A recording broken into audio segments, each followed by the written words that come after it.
Hello বন্ধুরা, তোমরা সব কেমন আছো? আশা করছি ভালো আছো, সুস্থ আছো। রিঙ্কু ব্লগে তোমাদের স্বাগত জানালাম আর জানালাম অনেক অনেক ভালোবাসা। সকাল সকাল স্নান করে নিয়েছি, স্নান করে আমি রেডি হয়েছি, ভোট দিতে যাব। তো ওই জন্য সকাল সকাল কাজটাও সেরে নিয়েছি, কেন এখন সকালবেলা টাইমটা ফাঁকা রয়েছে, যত বেলা যাবে তত ভিড় হবে। তো ভাবলাম সকাল সকাল ভোটটা দিয়ে আসি সবাই মিলে, তারপর বাড়ি এসে রান্না বান্নাগুলো সারবো। আর তোমাদের দাদা সকালবেলা কাজে গিয়েছে, কেন কালকের হচ্ছে কাজ ছিল মামার, ওই জন্য কাজে যেতে পারিনি। তো আজকে ওই জন্য কাজে গিয়েছে, কাজ থেকে বাড়ি ফিরবে সকাল সকাল, ফিরে এসে তারপরে ভোট দিতে যাবে। তো চলো, মেজে আসা হয়ে গেছে কই, ওর এখনো হয়নি তো। চল, আমি তো বার হয়ে গেছি, রেডি পুরো। মনে হচ্ছে আজও বৃষ্টি হবে, দেখো আকাশটা পুরো মেঘলা লাগছে।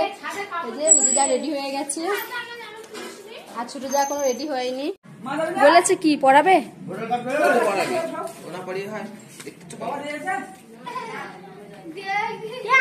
তুই গামছা নিয়ে আছিস কেন?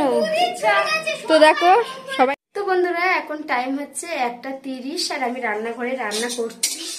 আর এখানে রান্না করতে করতে পুরো ঘেমে স্নান করে ফেলেছি, এত গরম পড়ছে।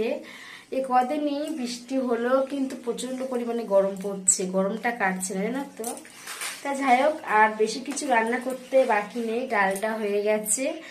আর আজকে দুপুরে কি কি রান্না হচ্ছে সেটা তোমাদেরকে আগে বলি, তারপরে বলছি। আজকে দুপুরে রান্না হবে ডাল, আর হচ্ছে উচ্ছে আলু ভাজা, আর পাট শাক ভাজা, আর বেগুন ভাজা। এবছরে মানে হ্যাঁ, এবছরেই পাট শাকটা কিন্তু প্রথম খাচ্ছি। এই যে দেখতে পাচ্ছ, এখনো ভাজা হয়নি, এটাকে সবে সেদ্ধ করে তুলে রাখা রয়েছে। এবারে ভাজবো, প্রথমে বেগুনটা ভাজবো, তারপরে পাট শাক ভাজবো, তারপরে হচ্ছে উচ্ছে আলুটা ভাজবো, আর ডালটা হয়ে গেছে।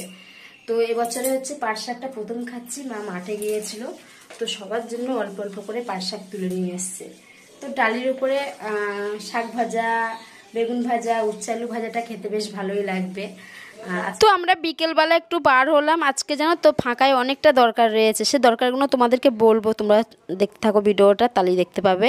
তো যাই হোক, আমরা বিকেলবেলা বার হয়ে গেলাম। আর প্রথম যাব বিক্রম, যেখানে প্রাইভেটে যায় সেখানে, সেটা হচ্ছে আমাদের বাড়ি থেকে অনেক দূর, আগেই তোমাদেরকে বলা হয়েছে ব্লকে। তো যাই হোক, এখানে চলে এসেছি, বিক্রমরা ভেতরে ক্লাস করছে, ওকে নিয়ে আমি একটু যাব বাজারে নাচের ক্লাসে ভর্তি করাবো। ওর অনেক দিন ধরে ইচ্ছা যে আমি নাচ শিখবো, আঁকা শিখবো। আঁকাতে তো ওকে ভর্তি করিয়েছি তন্মাইকার, ওকে। আর নাচেও আমি ইচ্ছা আছে ভর্তি করাবো। তো আজকে ওকে নিয়ে যাচ্ছি, কারণ নাচটা শেখাই শনিবার করে, আর শনিবার করেই কিন্তু এখানে ক্লাসটা থাকে। একটু অসুবিধা হবে শনিবার করে ক্লাস করে, নাচে যেতে গেলে একটু কষ্টও হবে, আবার এই পথ ধরে একা বাড়ি আসতে। যদি ছোট থাকতো তো ওকে আমি সঙ্গে করে নিয়ে যেতাম, সঙ্গে করে আবার নিয়ে আসতাম, কিন্তু ও তো একা একা ক্লাস করতে পারে, স্কুল করতে পারে, সায়না হয়ে গেছে। তো ওই জন্য আর আমি যাইনি। কিন্তু ওখানে গিয়ে দেখলাম ছোটো ছোটো যে বাচ্চাগুলো নাচ শিখতে আসে, তাদের মারা সঙ্গে করে নিয়ে আসে, এনে বসে নাচ শিখিয়ে নিয়ে আবার চলে যায়। আর সামনে বর্ষাকাল আসছে, ওটাই আর কি চিন্তা, কেন ঝড় বৃষ্টি তো কখন হবে বলে আসে না, তাই না? তো যেদিনকে সুবিধা অসুবিধা থাকবে সেদিনকে তোমাদের দাদা কাছ থেকে বাড়ি ফিরে আবার গিয়ে নিয়ে আসবে। এখন একটু অসুবিধা হবে না, এই ঝড় বৃষ্টির সময় আসছে তো সামনে, ওটা একটু অসুবিধা। আর শীতকালটার টাইমটা শর্টের মধ্যে থাকে, তো আর কি বাড়ি ফিরতে ফিরতে সন্ধে হয়ে যাবে, তো কিছু করার নেই। তো যাই হোক, যেভাবে হোক ম্যানেজ হয়ে যাবে, তাই তো। তো আমরা এই যে বাজারে কালী মন্দিরের সামনে দাঁড়িয়ে রয়েছি।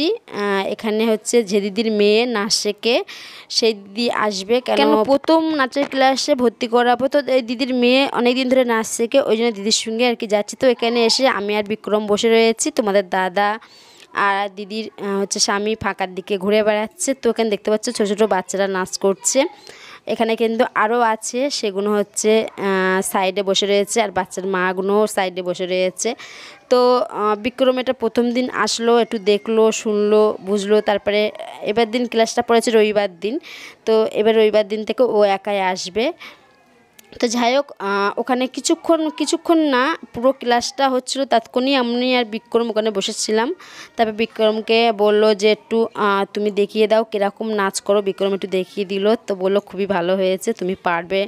আসলে ইচ্ছা সব কিছুরই মানুষের থাকে, জানো তো, কিন্তু কেউ এগোতে পারে না, কেউ এগোয়। তো বিক্রমের ইচ্ছা আর কি, ও নাচ শিখবে, আঁকা শিখবে। তো ওর ইচ্ছাটা আর কি পূরণ করলাম, কি আর করব, কিছু করার নেই। তো তো যাই হোক, এদের কিন্তু হচ্ছে পরীক্ষা দেওয়ার দিন এসে গেছে, কেন ওরা অনেক দিন ধরে ক্লাসে ঢুকেছে, নাচ করছে।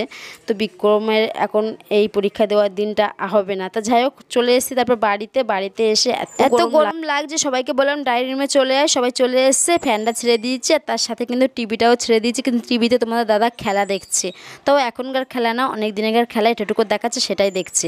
আর আমাকে বলছে যে সবাই মিলে এটাই দেখ, তো কিছু করার নেই।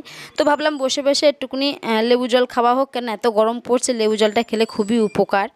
তো আমি এখানে লেবু জল বানিয়ে সবাইকে অল্প অল্প করে দিয়েছি। আমি এখনও খাইনি অবশ্য, আমারটা মগে রয়েছে। যে ভিডিওটা আমি আজকে ছাড়ছি, এই ভিডিওটা কিন্তু 2 দিন আগে ছাড়ার কথা, কিন্তু অনেকটা ভিডিও জানো তো জমে গেছে, কদিন মানে ভিডিও ছাড়তে পারিনি, ওই জন্য। তো ভাবলাম ভিডিও যেগুলো বানিয়ে রেখেছি এটা করে ছাড়তে লাগে। তো বন্ধুরা, ব্লগটা আমি আজকের মতন এখানেই রেখে দিচ্ছি।